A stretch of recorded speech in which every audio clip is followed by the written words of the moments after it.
Hi guys, welcome to the latest episode of this UnBee-lievable life. Here with me today is my dear friend Andrea Pennington and Miranda Klassen with the Amniotic Fluid Embolism Foundation.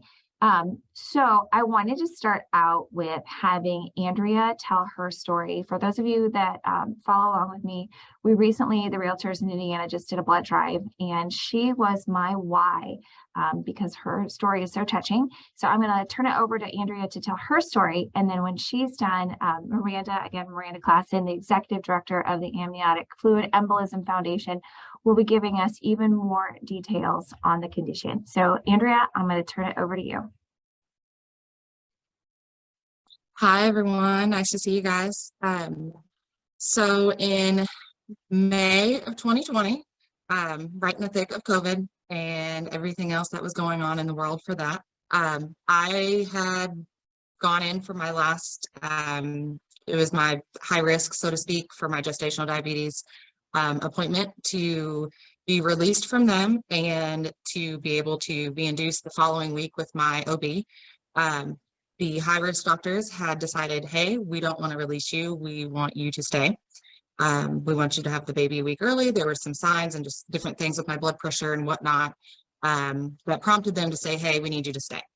So we stayed. We were there overnight, then had started the full induction the next morning, which was May 20th. I, fast forwarding to whenever I had woken up from everything that had happened, I actually forgot most of these details.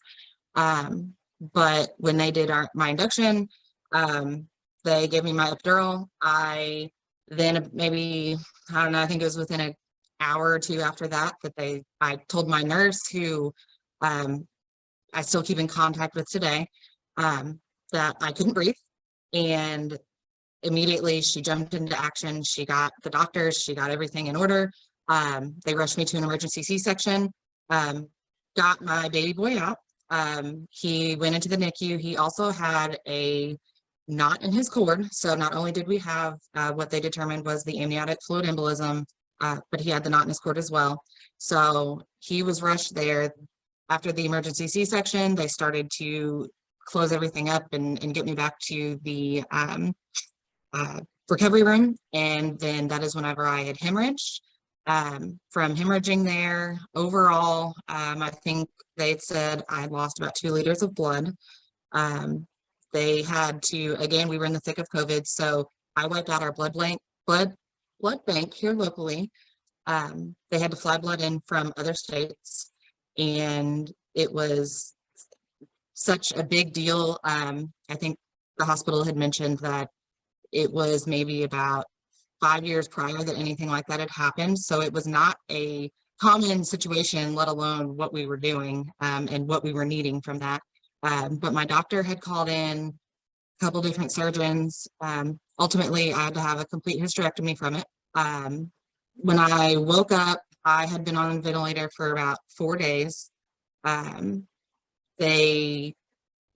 was awake actually with that ventilator in for about 24 hours before they completely removed it. I thankfully, as of now, have not had any major lasting effects that we know of that stem from that, other than my short-term memory, and I tend to forget certain words that need to go in certain places, but it's nothing that we have not been able to manage. So just like a few moments ago, I couldn't think of the recovery room, and that's just little things like that that I've learned to work with. But in terms of my overall health and my baby's health as well, he is now a thriving 2.5-year-old, and we are very fortunate. But I know there are so many people who have had worse situations, and the team of doctors that came together, there's really no explanation of how it all worked out, other than they just knew what to do.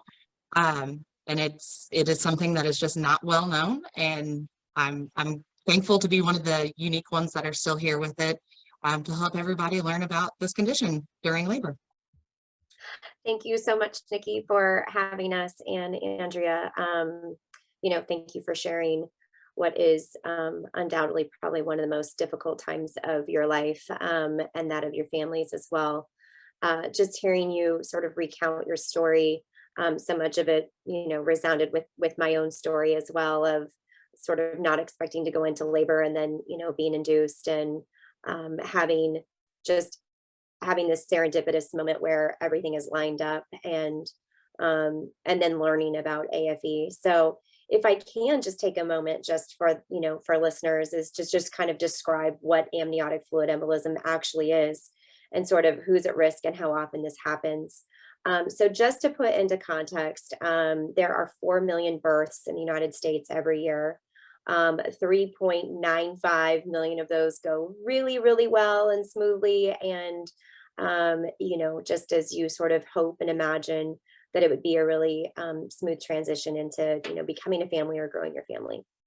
But in roughly 50,000 births, women will experience a traumatic or severe maternal event, whether it's through gestational diabetes or hypertension, a hemorrhage, which is incredibly common. Then there's an even smaller subset of that, which is about 100 women, like Andrea and myself, will experience this rare, often fatal, acute, sudden, unexpected complication.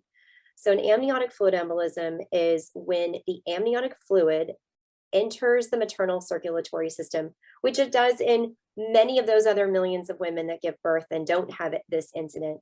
But in some of us, when these cells enter our body, for some reason, our body has this overabundance of a reaction to it, similar to like an allergic-like reaction, similar to anaphylactic shock, where we go, just like Andrea was saying, I too went from laboring and having talking with my nurse to suddenly saying, something doesn't feel right. I'm having a hard time catching my breath. In my circumstance too, was I went from saying that to having a seizure and going into complete cardiac arrest. So you go from having, this normal laboring experience to suddenly things take a dramatic turn. And this is why AFE is so difficult to treat for clinicians, is because what Andrea was sharing with having gestational diabetes, or if you have hypertension in pregnancy when they're checking your blood pressure, is that those are predictive. There are predictive tests that test women on a regular basis throughout their pregnancy to determine if they're at risk for this, or if they are truly developing diabetes or high blood pressure. And with amniotic fluid embolism, there's no way to test this. Nikki, I know you're a beekeeper, and so you're probably familiar with anaphylactic shock from bee stings, these unsuspecting stings that happen. And so I often use bees as a way to help describe this, which is, Nikki, for you, a bee sting may not be just but a small irritant, right? But for maybe Andrea and myself, it might put us in anaphylactic shock. Why that occurs, we don't really know. Why, Nikki, would you not be as, have such an overzealous response? And why would Andrea and I have that response? And so that's what researchers and clinicians are trying to identify, is why are some women at risk? But what makes AFE so fatal is because these healthcare providers are being caught off guard. We don't know who's at risk. And then there's really no time to react. And then if I can just kind of go down maybe more of a nerdy trail, if you will, is maybe sort of explain the two pathways that are involved when these cells hit the maternal circulatory system, what sort of happens in the woman's body. And so it sets off two cascades of events. One is cardiorespiratory collapse, which is your heart and your lungs, which means that your oxygenation and your blood pressures are affected. And then simultaneously, it sets off this clotting cascade. So the clotting cascade means that when Andrea was sharing of why you needed so many blood transfusions, is because yes, I forgot to mention that I had that I also went into DIC, which I don't know if that's where you're going with it. But yeah, I did forget to mention that within that intro with it. No, and so, DIC is a really complex bleed. And so for people who may not be in the medical field, anytime someone gets a cut, your body sends out these platelets and these sticky things, which is why you get kind of this oozing and you get a scab over a cut. is your body is going out to repair that cut and that wound. Well, what happens in our bodies is that in Andrea and my circumstances, we did have a C-section cut. So we had a fairly large incision. But it's not just that, it's that the body is getting these clues that say, hey, there's this big wound that you need to repair, but it gets confused and it sends out these clotting factors all over the body, doesn't send it to the right spot. And then the body essentially uses up these sticky parts of the blood, and it can no longer clot these wounds. But simultaneously, it's doing damage while it sends out these clotting factors throughout the bloodstream. It's actually damaging all the other blood cells that are in your bloodstream. So now you have massive bleeding and no ability to clot it. And all of this happens at the same time. And so I often tell our poor healthcare providers that are put in these circumstances is I feel like they're constantly chasing their tails, trying to treat the patient and the symptoms they see in front of them. Now, most often, the fastest symptom that presents itself is the cardiorespiratory, where it's I can't take a deep breath, something doesn't feel right, I'm having and suddenly we're becoming hypoxic, where our oxygen is not getting to our heart and our brain. And then you have this full cardiac arrest because the lungs start to shut down. Then simultaneously you have these bleeds. Now, just to put in perspective, in hospital cardiac arrests, when the heart stops, not from a heart attack. A heart attack is when something breaks free in the cardiovascular system and stops the heart from pumping. Ours just suddenly arrests where it no longer has the electrical pulses to actually keep it beating. So the difference with this cardiac arrest in hospital settings, in normal hospital settings for non-pregnant people, a cardiac arrest in a hospital has very poor outcomes as well. So now you have a pregnant patient who's harder to give CPR to because she's got a big belly, that's either got a baby still inside of her or that baby that's been recently delivered, but her uterus is still very large, putting pressure on the important veins that bring the heart return back to the heart.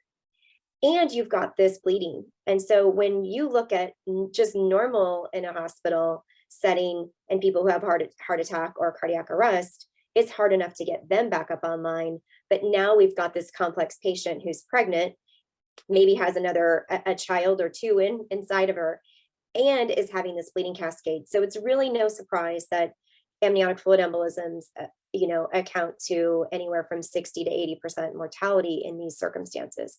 Now, those numbers are starting to come down because our healthcare providers have a lot more resources available to them for these circumstances, both in blood transfusions, but also in cardiorespiratory collapse and the training, and they have special devices that help with CPR. We have more imaging that's available. So over the last 20, 30 years, as intensive care medicine has gotten more robust and more hospitals have access to ICUs, we're seeing survivability certainly change. But in terms of AFE in general, you won't find it in the what to expect when expecting. And I think, Andrea, I'd probably share for both of us in that we didn't read about this in the books. Most of us have no idea this can even happen to us. And oftentimes I'll hear from our community that says, of 1,300 women that are part of our organization, but I've never heard of this before. And I often say, that's the unfortunate thing is even if we had heard about it, there really wasn't anything we can do because at this point we have no way to test and we have no way to predict that this is going to happen. So that's what our organization is doing. Our organization, the AFE Foundation, is based in California. We're an international organization. We support families across the globe, and we support healthcare providers that have been impacted or affected by AFE. But we're really working to try and change these facts and these figures. We're trying to figure out who's at risk for this. We don't even know why it happens. So if we can get to the why, the etiology is the medical term for it. If we can get to why this happens, then we can start to develop treatments and we can start to develop predictive tests to determine who's at risk. Because quite frankly, and I don't mean to frighten anyone, but this is the truth, is that all 4 million women who give birth every year in this country are at risk for this because we don't know who's at risk, if that makes any sense. So every laboring patient is at risk. And so that's what our organization does. We support women just like Andrea and her family. We support families who have the outcomes that none of us desire, which is the loss of mom and or baby. We also have survivors who've lost their babies as well.